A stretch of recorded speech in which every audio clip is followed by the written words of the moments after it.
तो कोरोना संक्रमण की दूसरी लहर किस तरह से हिंदुस्तान के कोने कोने में अपना असर दिखा रही है, ये बात किसी से छिपी नहीं है। लेकिन तमाम चीजों के बीच तैयारियां भी युद्ध स्तर पर चल रही हैं। जहां संक्रमितों का आंकड़ा लगातार 3 लाख के ऊपर बना हुआ है, वहीं अब धीरे धीरे मृतकों की संख्या भी बढ़ती जा रही है। अब ऐसे में चाहे केंद्र सरकार हो चाहे राज्य सरकारें हो, एक कोऑर्डिनेशन के साथ तमाम युद्ध स्तर पर स्ट्रैटेजी बना रही हैं ताकि कोरोना की दूसरी लहर पर काबू पाया जा सके। ऐसे में दिल्ली में 1 हफ्ते का लॉकडाउन भी बढ़ा दिया गया और स्पष्टीकरण ये दिया गया कि आंकड़े लगातार बढ़ रहे हैं। ऐसे में एहतियात और पाबंदियां बहुत जरूरी हैं। इसी पर ज्यादा चर्चा के लिए हमारे साथ हमारे सहयोगी वरुण गोयल हमारे साथ जुड़े हुए हैं। वरुण, लगातार जो आंकड़ा है वो बढ़ता जा रहा है, ना सिर्फ संक्रमितों का बल्कि मृतकों का, और ऐसे में चाहे केंद्र सरकार हो या राज्य सरकारें युद्ध स्तर पर स्ट्रैटेजी बन रही हैं ताकि इस पर काबू पाया जा सके। जी देखिए, बिल्कुल। और प्रधानमंत्री नरेंद्र मोदी ने मन की बात कार्यक्रम में आज जिस शब्द का इस्तेमाल किया, उन्होंने कहा कि पहली वेव जब आई थी और जिस तरह से हमने उसका सामना किया था, उसके बाद हर कोई आत्मविश्वास से भरा हुआ था, लेकिन दूसरी बार जो ये तूफान आया है इसने हमें झकझोर कर रख दिया है। तो जो प्रधानमंत्री ने ये लाइन कही, इससे आप समझ सकते हैं कि किस तरीके के हालात हैं।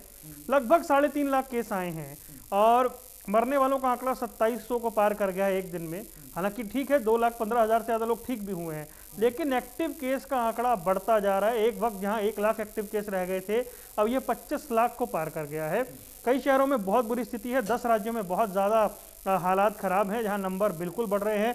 महाराष्ट्र में संक्रमण रुक नहीं रहा है, वहाँ लगातार बढ़ रहा है। उत्तर प्रदेश में बहुत तेज़ी से संक्रमण बढ़ रहा है। दिल्ली में जो पॉजिटिविटी रेट है उसने सबको हैरान कर दिया है, वो लगातार ऊपर बनी हुई है पॉजिटिविटी रेट। इसके अलावा हम बात करें अगर कर्नाटक की, वहाँ बहुत तेज़ी से केस बढ़ रहे हैं। तो ये वो राज्य हैं जहाँ पर बहुत व्यापक असर देखने को मिल रहा है और ऐसे में ये एक चिंता की बात बनी हुई है, क्योंकि आंकड़ा जो है वो बहुत बड़ा है। और जिस तरीके से ऑक्सीजन की सप्लाई को लेकर हमने देखा, वैश्विक चर्चा होने लगी, जो हालात बने ऑक्सीजन को लेकर के, क्योंकि अंदाज़ा नहीं था, बिल्कुल अनप्रेडिक्टेबल था कि इस तरह से नंबर जाएंगे। लगातार बैठकें हो रही हैं और उनका असर दिखने लगा है। थोड़ा सा ऐसा लग रहा है कि जो ऑक्सीजन की सप्लाई है वो थोड़ी स्मूथ होनी शुरू हो गई है, थोड़ी बेहतर होनी शुरू हो गई है। रेमडेसिविर जो जिसकी डिमांड बहुत ज़्यादा थी, उसमें भी थोड़ा सा हम देख रहे हैं कि अब वैसी अफरा तफरी नहीं है, वो धीरे धीरे मिलने लगा है। यानी कि कुछ हम ये कह सकते हैं फ्रंट पर अब काम दिखाई दे रहा है, लेकिन आंकड़ा बढ़ता जा रहा है। उसके हिसाब से जो समस्या आ रही है वो आ रही है बेड की, ऑक्सीजन वाले बेड की, आईसीयू की, इसकी समस्या बहुत ज़्यादा आ रही है। लोग बहुत परेशान हो रहे हैं बेड नहीं मिलने से, और ये एक चिंता का विषय बना हुआ है। लेकिन क्या आने वाले दिनों में हालात होंगे, ये देखने वाली बात है। एक पॉजिटिव बात जो रही वो हम ले सकते हैं मुंबई से। मुंबई में जो संक्रमण था वो 11,000 के पार कर गया था, यानी सबसे ज़्यादा केस थे 11,000 से ऊपर। और उसके बाद मुंबई को बंद किया गया। 15 दिन बाद अब 40% केस गिर गए हैं और 6,000 से नीचे केस आ रहे हैं, यानी कि मुंबई कहीं ना कहीं संभली है। दिल्ली में आंकड़ा 20,000 से ऊपर बना हुआ है, 25,000 के आसपास जो चल रहा है वो बहुत डराने वाला है। दिल्ली में संक्रमण की दर 30% के ऊपर है, वो डराने वाली है। 90,000 से ऊपर एक्टिव केस हैं, वो डराने वाले हैं।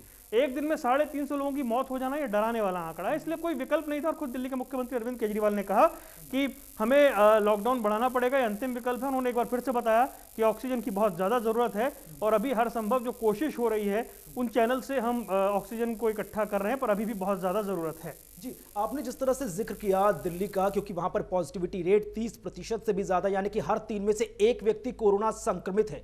ऐसे में ये लॉकडाउन कितना महत्वपूर्ण है। और इस बार जो पिछली बार का लॉकडाउन था 19 से 26 मई के अप्रैल के बीच, उसके मुकाबले इसमें कुछ रियायतें भी दी गई हैं ताकि जो वर्क फंक्शन है एक समाज का वो थोड़ा और स्मूथ हो पाए और इस बीमारी से हम लड़ भी पाए। देखिए, पॉजिटिविटी रेट तो आप ये समझ लीजिए कि सिर्फ देश में नहीं, दुनिया भर में जो सबसे ज़्यादा प्रभावित होने वाले राज्य हैं उनमें से एक दिल्ली शहर ऐसा है।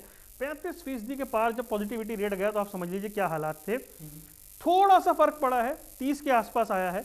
खुद मुख्यमंत्री ने कहा कि ज़रूरी नहीं है कि ये यहीं पर रुक जाए, हो सकता है बढ़ जाए, हो सकता है कम हो जाए। हम जैसे मैंने पहले कहा, जो मुंबई वाला उदाहरण है, मुंबई 15 दिन के लिए बंद हुई तो केस 40% गिर गए।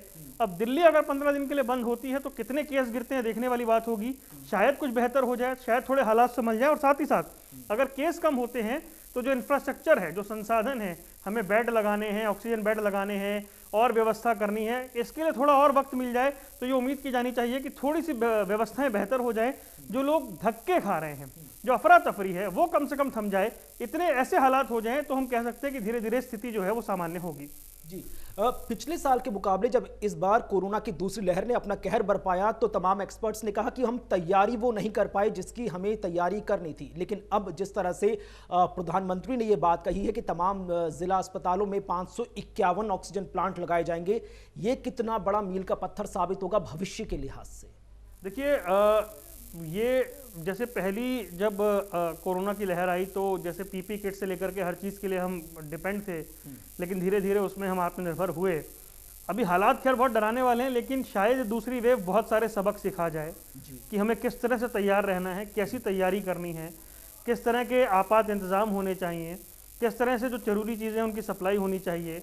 और अभी हो सकता है अगले आने वाले 4-5 दिन में जिस लेवल पे बैठकें हो रही हैं, जिस तरीके से राज्य और केंद्र कोऑर्डिनेशन करके काम कर रहे हैं, शायद कुछ चीज़ें और स्मूथ हो जाएं और कुछ बेहतर हो जाएं। जैसा कि हमने सोशल मीडिया पर देखा, जो रेमडेसिविर की डिमांड थी, थोड़ा सा उसमें फ़र्क दिख रहा है। लोग लिख रहे हैं कि उन्हें मिलना शुरू हो गया है, दिल्ली में भी कुछ जगह मिल रहा है, और जगह भी मिलना शुरू हो गया है, सप्लाई भी सेंटर की ओर से अच्छी हुई है। तो और थोड़ा सा ऑक्सीजन को भी लेकर कुछ जगह से आई खबरें कि वहाँ पर बेहतर होने लगा है। अभी भी लेकिन दिल्ली में किल्लत है, तो ये और बेहतर हो जाए, आने वाले दिन में और स्मूथ हो जाए। लेकिन इन सब के बीच में सबसे ज़रूरी है कोरोना के जो आंकड़े हैं इनका रुकना, क्योंकि 3.5 लाख केस आ रहे हैं एक दिन में। इसमें धीरे धीरे कमी आएगी तब कुछ बेहतर होगा। अगर ये यहाँ से ऊपर जाते हैं तो फिर आपके जो संसाधन है, फिर वो भी जो आप इंतजाम कर रहे हैं वो फिर कम पड़ जाएंगे। फिर आपको बेड चाहिए, फिर आपको और ऑक्सीजन चाहिए, फिर आपको और इंतजाम चाहिए, फिर और आपको लोगों को टेस्टिंग करनी है, ट्रेसिंग करनी है, ट्रीट करना है, फिर आपका दायरा और बढ़ता जाएगा, फिर आपको लॉकडाउन और बढ़ाना पड़ेगा, फिर आपकी आर्थिक गतिविधियां और रुक जाएंगी। तो कुल मिलाकर सबसे बड़ी बात है कि संक्रमण की दर को नीचे लाना, जो अभी पूरी दुनिया में सबसे ज़्यादा है, सबसे ज़्यादा केस आ रहे हैं, सबसे ज़्यादा डेथ हो रही हैं। और जो कुछ देशों के उदाहरण हैं जहाँ पर बहुत अच्छा वैक्सीनेशन हो गया, वहाँ पर केस बहुत तेज़ी से गिरे। अमेरिका में 5.5 लाख से ज़्यादा मौतें हुई हैं। वहाँ जितनी ज़्यादा केस आए हैं वो निरंतर 1 साल तक वहाँ केस आते रहे, लेकिन जैसे ही उन्होंने 40% आबादी को वैक्सीनेट कर दिया, वहाँ पर 80% की गिरावट आ गई। यूके में 50-60 हज़ार केस आ रहे थे, वो घट के 2,000 रह गए। इजराइल तो मास्क फ्री ही हो गया है। तो वैक्सीनेशन प्रोग्राम जैसे जैसे बढ़ता जाएगा, 99 दिन में 14 करोड़ वैक्सीनेशन करके हमने एक उपलब्धि तो हासिल कर ली है, लेकिन इस देश के लिहाज से, आबादी के लिहाज से अभी बहुत बड़ा पर्वत हमें चढ़ना है। चलिए मान के चलते हैं कि अब 1 मई से जब 18 वर्ष से ज्यादा की आयु वर्ग के लोगों का वैक्सीनेशन शुरू होगा तो ये जो संक्रमण की दर है घटेगी। आपने जिक्र किया अमेरिका का और यूके का, वहां पर किस तरह से जनसंख्या के अनुपात में जो वैक्सीनेशन अभियान को बढ़ाया गया, उसके बाद जो संक्रमण की दर है कम आई है। अब 1 तारीख से 18 वर्ष से आयु के ज्यादा लोगों को भी अब वैक्सीनेशन दिया जाएगा। क्या लगता है कि इससे संक्रमण दर काफी हद तक कम होगी? ये जानकार कहते हैं कि लगभग 50% आबादी को अगर वैक्सीनेट कर दिया जाए तो संक्रमण पर काफ़ी हद तक काबू पाया जा सकता है। 50% तक पहुंचने के लिए हमें काफ़ी दिन लगेंगे, काफ़ी मशक्क़त करनी पड़ेगी, और जो बार बार एक अफवाह फैलती है उसको लेकर भी बहुत ज़्यादा ध्यान देना होगा। प्रधानमंत्री ने मन की बात कार्यक्रम में विशेष तौर पर वैक्सीनेशन प्रोग्राम का जिक्र किया और बताया कि ये केंद्र की ओर से चलता रहेगा, और जो 45 साल से ऊपर के लोग हैं उनके लिए ये पूरी तरह से मुफ्त जो है वो चलता रहेगा। उससे जो नीचे के लोग हैं उनके लिए भी जो राज्य सरकार जिस तरह से इंतजाम करेगी, 11 राज्यों ने 18 साल से ऊपर के लोगों को भी मुफ्त वैक्सीन लगाने की घोषणा अब तक कर दी है। 11 बड़े राज्यों ने घोषणा की है, तो उसमें हरियाणा भी है, उसमें उत्तर प्रदेश भी है, दिल्ली भी है, महाराष्ट्र भी है, तो मध्य प्रदेश भी है। तो 11 राज्यों ने घोषणा कर दी है, यानी कि वैक्सीन जो है उसकी गति बढ़े, ये बहुत बड़ी वक्त की ज़रूरत है। एवरेज हम 30 लाख के करीब वैक्सीन लगा रहे हैं। एक बार हम 40 को भी पार कर गए थे, लेकिन फिर इसमें थोड़ी कमी आई है। शायद जो कोरोना के मामले बढ़ने लगे, लोगों ने घर से बाहर निकलना कम कर दिया, कई कारण हो सकते हैं, लेकिन वैक्सीन जो है वो बहुत तेज़ गति से लगे, ये बहुत ज़्यादा ज़रूरी हो गया है। और इस लिहाज से अब इस इंतज़ार है कि जो वैक्सीनेशन कार्यक्रम 1 तारीख से शुरू हो रहा है वो कितना व्यापक रहता है। हो सकता है कि मई के मध्य तक हमारे पास जो रशिया की वैक्सीन है वो भी आ जाए, वो हम शुरू कर लें। कुछ और विदेशों की वैक्सीन के अप्रूवल को लेकर जो भारत ने अब रियायत दी है, जो पूरी स्ट्रैटेजी में बदलाव किया है, हो सकता है आने वाले 2-3 महीनों में हमारे पास और कई वैक्सीन हो, कई विकल्प हो, लेकिन वैक्सीनेशन तेजी से होना चाहिए, बहुत बड़ी बात है। अभी हमने 14 करोड़ लोगों को वैक्सीनेट किया है। हालांकि दूसरी डोज लगेगी तो कुल मिलाकर ये आंकड़ा कम हो जाता है, लेकिन हमने वैक्सीनेशन 14 करोड़ तक पहुंचा दिया है। इसको बहुत बड़े पैमाने पर पहुंचाने की ज़रूरत है, और कम से कम हम ये कहें कि 60 करोड़ लोगों तक वैक्सीन लग जाए तब हम ये कह सकते हैं कि काफ़ी हद तक हम कामयाब हुए। हालांकि बहुत तेज़ी से कार्यक्रम चल रहा है, बहुत व्यापक कार्यक्रम है, लेकिन इसीलिए प्रधानमंत्री ने आज कहा कि किसी तरह का भ्रम नहीं होना चाहिए वैक्सीन को लेकर, और इसीलिए वैक्सीन जितनी तेज़ी से लगेगी उतनी तेज़ी से जो एंटीबॉडी हैं वो बनेगी और उतनी जल्दी हम कोरोना को पीछे छोड़ पाएंगे। और जैसा मैंने अमेरिका की बात की, यूके की बात की, इजराइल की बात की, तो ये देश उदाहरण है बहुत बड़े, किस तरह से वैक्सीन लगने के बाद बहुत तेजी से संक्रमण नीचे आया है। जी वरुण, इसी चीज से जुड़े हुए मेरे दो अहम सवाल हैं, मैं चाहूंगा कि आप इस पर थोड़ा विस्तार से जानकारी दें। एक तो ये कि आज जब प्रधानमंत्री नरेंद्र मोदी ने बात की तो उन्होंने एक बार फिर से विश्वास जताया वैक्सीनेशन पर। क्या कारण है कि इतना लंबा समय गुजर गया कि विश्वास बार बार जताना पड़ रहा है कि वैक्सीनेशन एकदम सेफ है? और दूसरा ये कि आज उन्होंने अपनी मन की बात कार्यक्रम में ज्यादा से ज्यादा कोशिश की लोगों से बात करने की, फोन के जरिए, चाहे वो डॉक्टर हो, नर्सेज हो, एम्बुलेंस ड्राइवर हो, या फिर एक ऐसी महिला जो कोरोना से पीड़ित होने के बाद ठीक हुई हो। क्या है ये तमाम चीजों? देखिए, क्योंकि कोरोना से हालात बेकाबू हैं, हालात खराब हैं, पूरा देश परेशान है, तो ऐसे में प्रधानमंत्री ने आज मन की बात कार्यक्रम में जिस तरीके से जो फ्रंटलाइन वर्कर हैं, जो हेल्थ वर्कर्स हैं, उनसे बात करके एक तरह से उनका हौसला बढ़ाने की कोशिश की, थोड़ा लोगों को भरोसे में लिया कि बहुत ज़्यादा पैनिक होने की ज़रूरत नहीं है। उन्होंने ये भी कहा कि हम इस जंग को जीतेंगे, विश्वास है कि हम जीतेंगे इस जंग को और आगे बढ़ेंगे। तो इसीलिए एम्बुलेंस ड्राइवर से लेकर के डॉक्टर तक ने बताया कि उनके अनुभव कैसे रहे हैं कोविड पर जो पेशेंट है उन्हें ट्रीट करने में, और जो पेशेंट खुद ठीक होकर घर में आए हैं या जो आइसोलेशन में ठीक हुए हैं उनसे बात करके ये समझने की कोशिश की कि ज़्यादातर केसों में हॉस्पिटल की ज़रूरत नहीं पड़ती है। अगर विल पावर बनी रहे, हिम्मत बनी रहे, तो ज़्यादातर पेशेंट घर में ही ठीक हो सकते हैं। तो इस तरह से पूरा एक तरह से हम कह सकते हैं कि लोगों को भरोसे में लेने की कोशिश की है कि बहुत ज़्यादा पैनिक ना हो। हाँ, महत्वपूर्ण बात यह है कि वैक्सीन का उन्होंने ज़रूर जिक्र किया कि जो वैक्सीन की स्थिति है, जो वैक्सीन को लेकर बड़ा प्रोग्राम चल ही रहा है और व्यापक होगा वो 1 तारीख से। बहुत बड़ा एज ग्रुप है 18 से 45 वाला, उनको वैक्सीन लगे और लोग लगवाएं, उनके अंदर हिचक ना हो, उनके अंदर डर ना हो, उनको किसी तरह की ये वहम ना हो कि वैक्सीन से नुकसान हो जाएगा।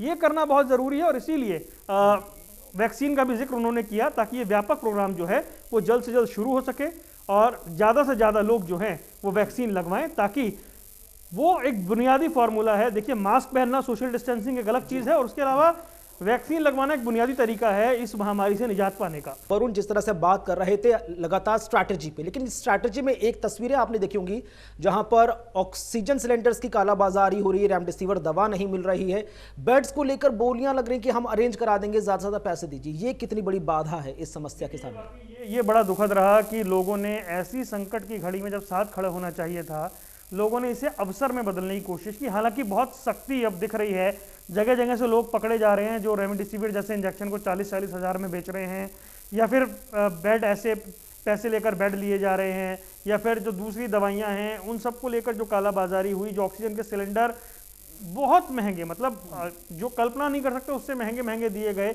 इस तरह के हालात बने। ये तकलीफ की बात है, लेकिन अब बहुत ज़्यादा धरपकड़ हो रही है, इन लोगों को पकड़ा जा रहा है ताकि हालात सामान्य हो और ये जो कालाबाजारी है इस पर रोक लगे। कुछ हुआ ये कि कुछ जैसे ऑक्सीजन सिलेंडर हैं या कुछ दवाइयां हैं, यहाँ तक कुछ लोगों ने इंजेक्शन तक, जिनके घर में सब ठीक है, उन्होंने डर के मारे अपने घर में रख लिए। तो ये जो जमाखोरी हुई, ये जो इस तरह से लोगों ने अपने घर में रख लिए, इसने और किल्लत पैदा कर दी। ये एक बहुत गलत तरीके की परंपरा शुरू हुई। जो लोग समर्थ थे, जिनके पास पैसे थे, उन्होंने सिलेंडर ही घर में रख लिए, उन्होंने दवाइयाँ घर में रख ली, कुछ ने इंजेक्शन तक रख लिए। ये एक गलत चीज़ हुई, लेकिन उसके बावजूद अब धीरे धीरे स्थिति को सामान्य करने की कोशिश हो रही है और लोगों को भी समझना चाहिए कि ये जो वक्त है, ये वक्त एक दूसरे की मदद करने का है और इस तरीके से अगर मदद नहीं कर सकते हैं तो कम से कम जो ज़रूरतमंद है उसको जो चीज़ चाहिए उसे अपने पास रखने का हक किसी को नहीं है। जी, अंतिम अहम सवाल ऑक्सीजन क्राइसिस पर ही। अब जिस तरह से ऑक्सीजन प्लांट्स लगने जा रहे हैं, रो एक्सप्रेस के थ्रू ट्रेन के जरिए ऑक्सीजन के टैंकर सप्लाई किए जा रहे हैं, एयरफोर्स की मदद ली जा रही है, इससे कितनी स्मूथनेस आएगी ऑक्सीजन की ट्रांसपोर्टेशन में? देखिए, कुछ तो स्थिति बेहतर हुई है, इसमें कोई दो राय नहीं है, लेकिन मैं वापस उसी बात पर आ रहा हूं कि अगर केस इसी तरह आते रहे और ज्यादा बढ़े तो फिर वही होगा, फिर आपको बहुत ज्यादा मरीज बढ़ जाएंगे, फिर उन सब के लिए ऑक्सीजन की व्यवस्था करनी पड़ेगी, फिर और समस्या हो सकती है। सरकार पूरी कोशिश कर रही है कि जो जरूरत है उसे पूरा कर दिया जाए, उससे और ज्यादा एडवांस जो है आगे बढ़कर ऑक्सीजन की जो है सप्लाई हो, वो ज्यादा स्टोरेज में रहे। लेकिन केस संक्रमण की दर कम होगी तो स्थिति सामान्य होगी, बढ़ेगी तो फिर ये जो एफर्ट्स हैं ये और ज़्यादा करने पड़ेंगे, ये और बढ़ते जाएंगे। चलिए, शुक्रिया आपका वरुण, हमारे साथ लाइव जुड़ने के लिए और इस पूरे विषय पर विस्तार से जानकारी साझा करने के लिए। तो संक्रमण से बस एक ही बचाव है कि अपने आप को सुरक्षित रखें, जितना हो सके सैनिटाइजेशन, मास्क और सोशल डिस्टेंस का पालन करें। फिलहाल इस चर्चा में बस इतना ही। नमस्कार।